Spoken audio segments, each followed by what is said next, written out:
The word that stayed with me wasn't the layoff itself. It was replaceable. Said casually by HR like a medical term, 0.088 seconds clean and impersonal, as if she were diagnosing a rash instead of dismantling a person. The conference room smelled like burnt coffee and dry erase markers. 0.1818 seconds, the kind of room where decisions got laundered until no one felt responsible for them. I had been at the company for 6 years. A logistics tech firm wedged 0.2727 seconds between old freight contracts and new SAS ambitions, the kind of place that bragged about disruption while running on scripts written by exhausted people, 0.3636 seconds like me. I was the systems engineer no one introduced in all-hands meetings, 0.4141 seconds, the one who knew why orders sometimes duplicated at midnight, why the warehouse dashboard lied on Tuesdays. 0.4747 seconds, why accounting numbers matched only after a certain reconciliation job finished at 4:17 a.m. I didn't own the platform on paper, I just kept it alive. 0.5858 seconds, across the table sat Mira from HR, 1:11 minute, 1 second, polished, empathetic voice rehearsed to perfection, and Ethan, my director, who kept looking at his laptop as if the 1:81 minute, 8 seconds answers might crawl out of it. Mira smiled and said they were restructuring. 1.121 minute, 12 seconds that my role was being descoped, that knowledge was being democratized. And then she said it almost kindly. No 1.201 minute, 20 second single employee should be a single point of failure. Everyone is replaceable.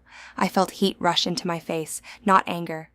1.291 minute, 29 seconds yet, more like vertigo, the sense that gravity had been unplugged. I wanted to argue to explain that systems don't care. 1.381 minute, 38 seconds about org charts. That the reason nothing had collapsed yet was because I had been catching it in free fall for years. But the meeting wasn't for truth. 1.481 minute, 48 seconds, it was for closure. Ethan finally looked up and said this wasn't personal, that they'd bring in consultants, that my 1.561 minute, 56 seconds documentation would help with the transition. Documentation. 2.012 minutes, 1 second. I thought of the half-finished wiki pages. I updated at night. The flow diagrams that only made sense if you already knew where the bodies were 2.092 minutes, 9 seconds buried.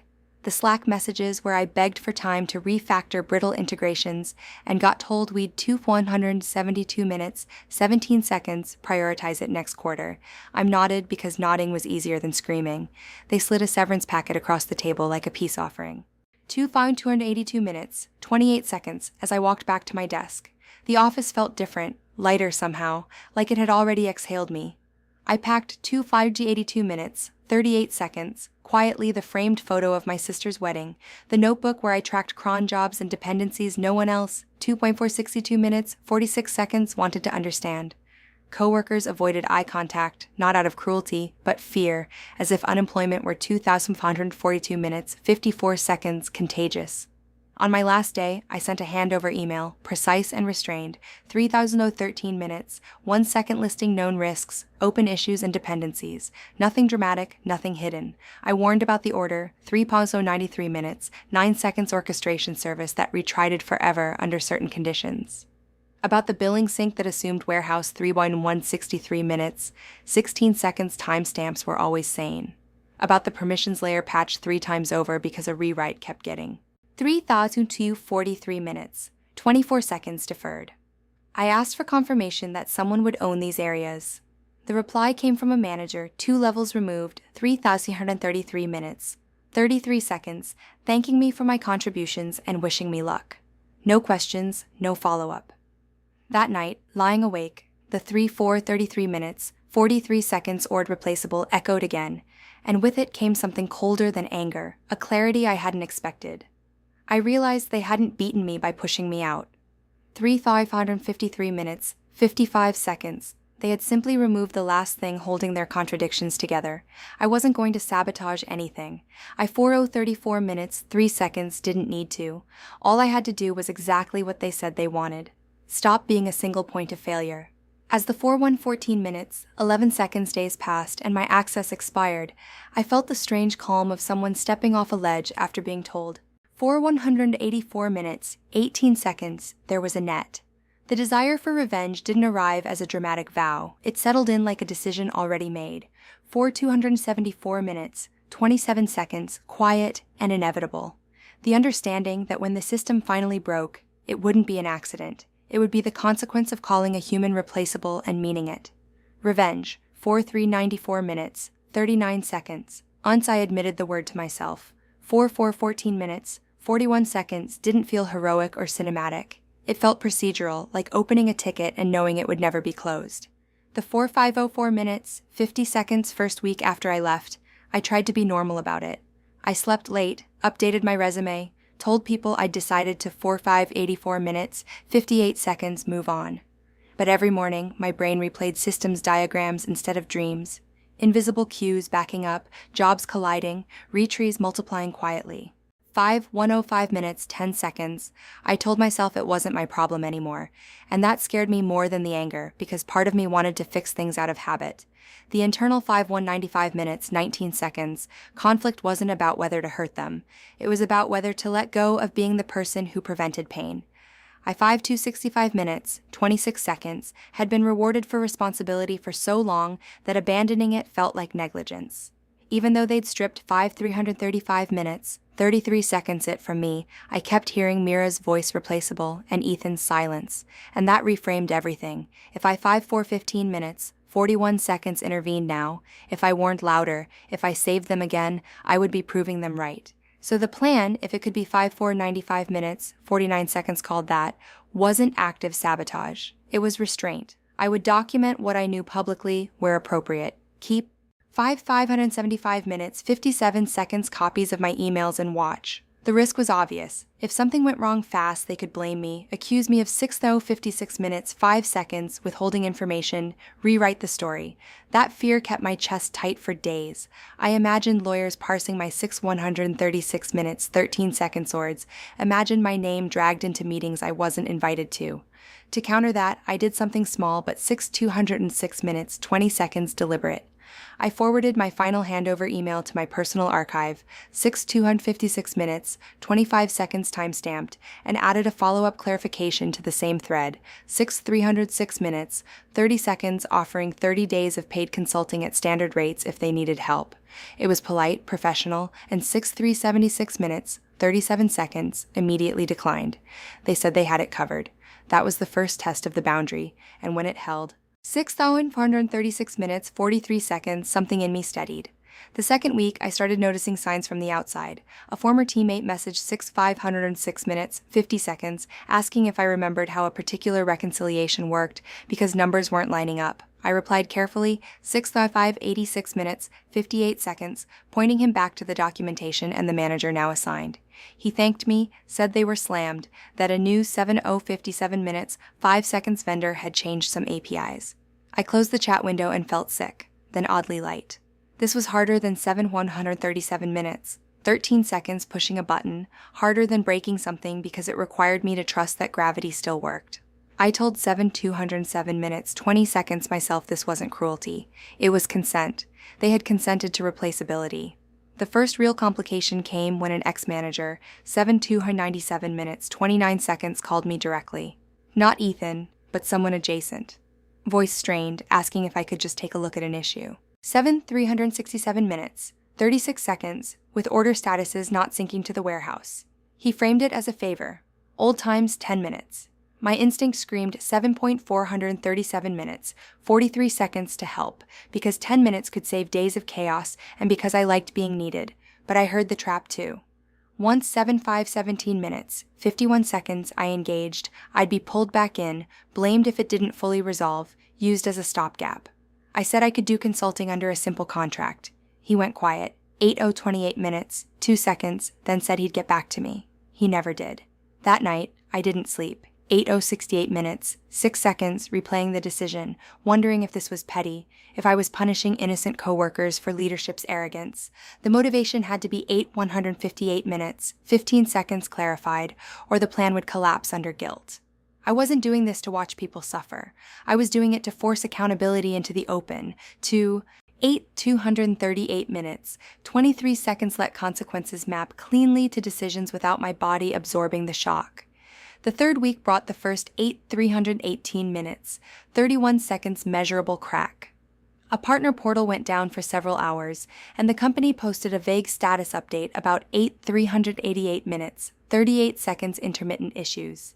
I knew that portal depended on a job I'd flagged as fragile, one that retreated without 8,458 minutes, 45 seconds back off under certain failures. Seeing it confirmed felt like a win and a loss at the same time. I didn't celebrate. I ate 5 on 28 minutes, 52 seconds, documented my own reaction, wrote in a private journal why I wasn't stepping in, rehearsed explanations in case anyone asked. The obstacle I hadn't 9:29 minutes, 2 seconds, anticipated was my own reputation. A recruiter reached out, mentioning they'd heard I was difficult to replace, said with a laugh, "It twisted the knife. 9,119 minutes, 11 seconds." Because the story was already mutating. 9,139 minutes, 13 seconds, and I had no control over it. If the company spun this as a freak coincidence, my restraint would mean nothing. I needed proof that the failure 9,219 minutes, 21 seconds was systemic and warned about. I gathered my emails, screenshots of issue trackers, calendar invites where 9,299 minutes, 29 seconds refactor meetings were postponed, and organized them into a clean timeline. 9,349 minutes, 34 seconds. This wasn't revenge yet, it was insurance. The part that raised the stakes came unexpectedly when a 9,429 minutes, 42 seconds automated invoice error hit a major client and social media noticed. My phone buzzed non-stop with messages. I 9,519 minutes, 51 seconds, didn't answer. Then an email arrived from legal, carefully worded, asking me to confirm I had returned all company 9,589 minutes, 58 seconds property, and not retained proprietary information. It wasn't an accusation. 10,0410 minutes, 4 seconds. But it wasn't friendly. The small success of being right about the cracks was immediately overshadowed by the 10,1110 minutes, 11 seconds realization that they were circling not to fix the system, but to protect themselves. And that meant the next phase would be riskier than I'd planned.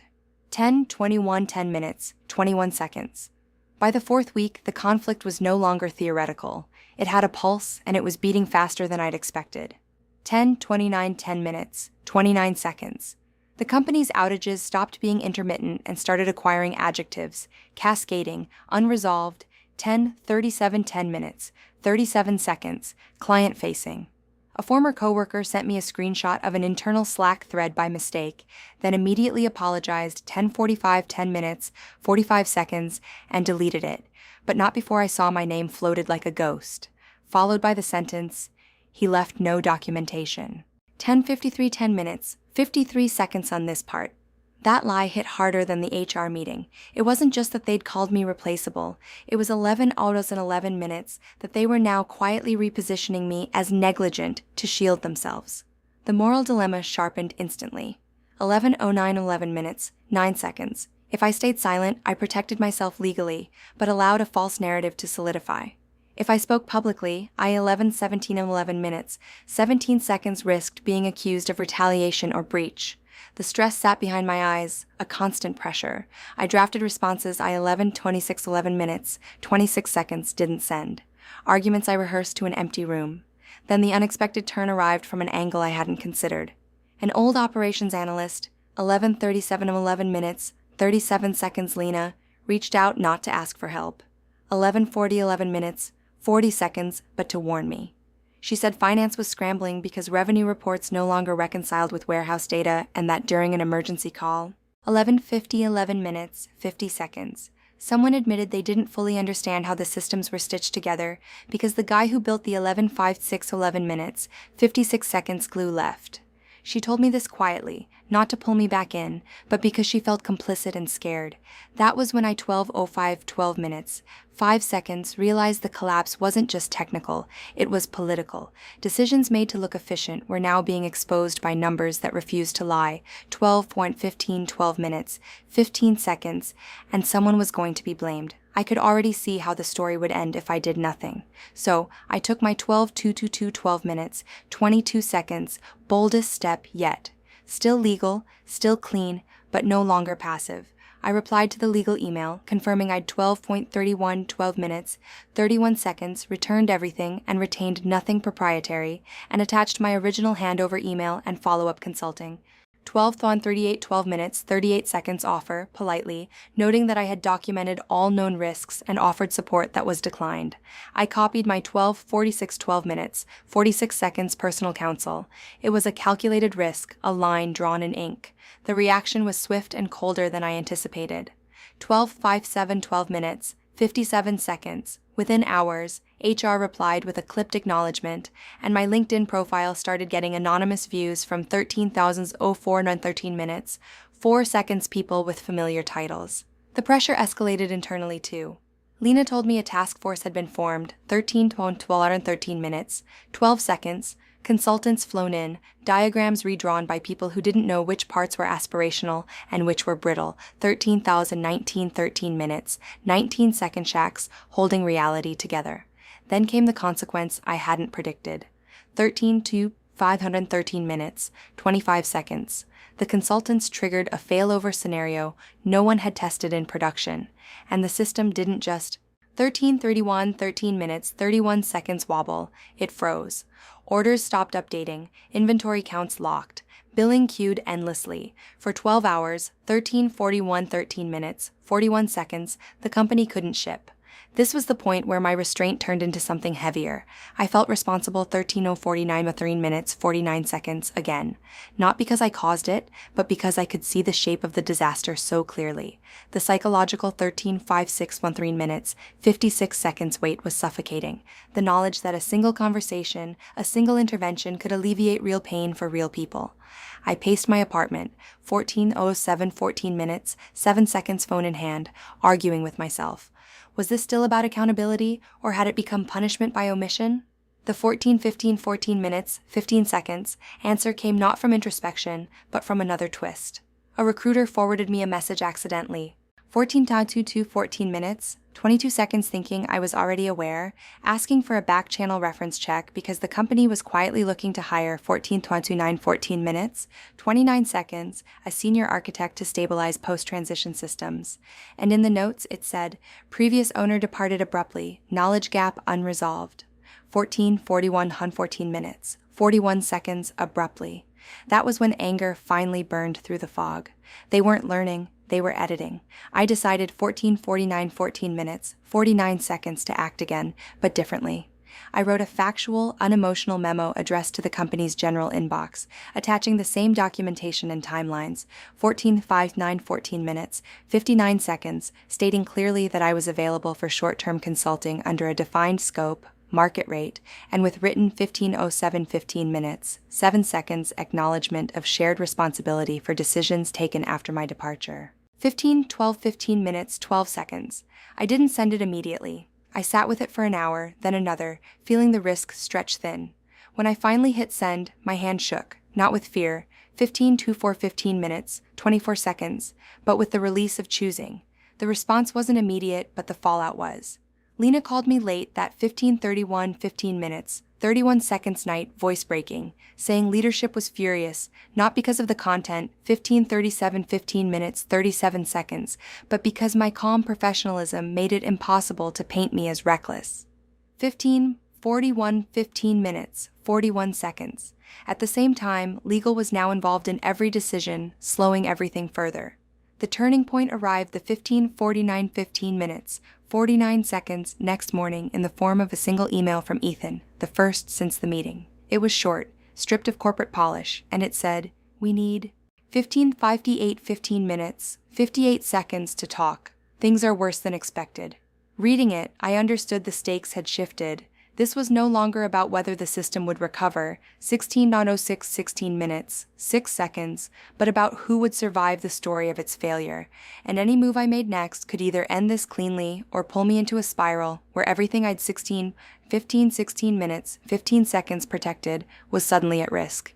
Ethan's email sat in my inbox like a live wire, and for the first time since this began, 16 minutes, 24 seconds, I felt something close to fear. Not of them, but of myself, and what I might agree to if given the chance. I didn't 16 minutes, 31 seconds reply immediately.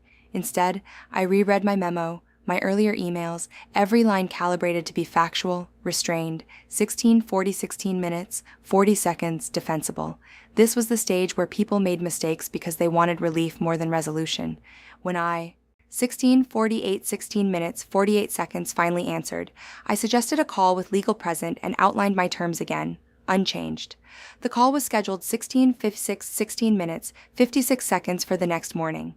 That night, I slept in fragments, waking with the sensation that something irreversible 17 minutes, 3 seconds was about to happen.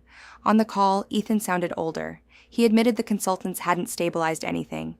17 minutes, 12 seconds that client penalties were accruing, 17 minutes, 15 seconds that warehouse staff were manually reconciling orders with spreadsheets printed at dawn. He said HR had 17 minutes, 22 seconds underestimated my role. Said the word replaceable again, but this time like a confession. Legal spoke next. Careful, 17 minutes, 30 seconds, asking if I would consider a short engagement to assess and advise. 17 minutes, 35 seconds, emphasizing they weren't asking me to rejoin. I listened, heart pounding. 17 minutes, 40 seconds, because this was the culmination of weeks of restraint.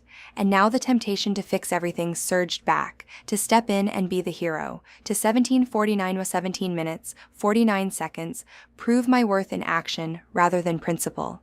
I forced myself to slow down, 17 minutes, 55 seconds, to ask for written acknowledgement that my prior warnings had been received and deprioritized, that decisions made 18 minutes, 2 seconds after my departure were not my responsibility, and that any engagement would be advisory only unless otherwise, 18 minutes, 9 seconds contracted. There was a pause long enough to feel like a chasm. Legal said they would need internal approval. The 18 minutes, 18 seconds unexpected twist came minutes later when Lena texted me that finance had uncovered discrepancies going back 18 minutes, 25 seconds months, numbers smoothed manually to meet targets with the assumption that system noise would be corrected later. 18 minutes, 32 seconds. The implication was clear. The instability I'd been masking had enabled behavior no one wanted audited. 18 minutes, 38 seconds. Suddenly, this wasn't just an operational failure. It was a governance one, and my involvement could expose more than anyone was prepared to face. 18 minutes, 47 seconds. When legal returned, their tone had changed, firmer, suggesting urgency.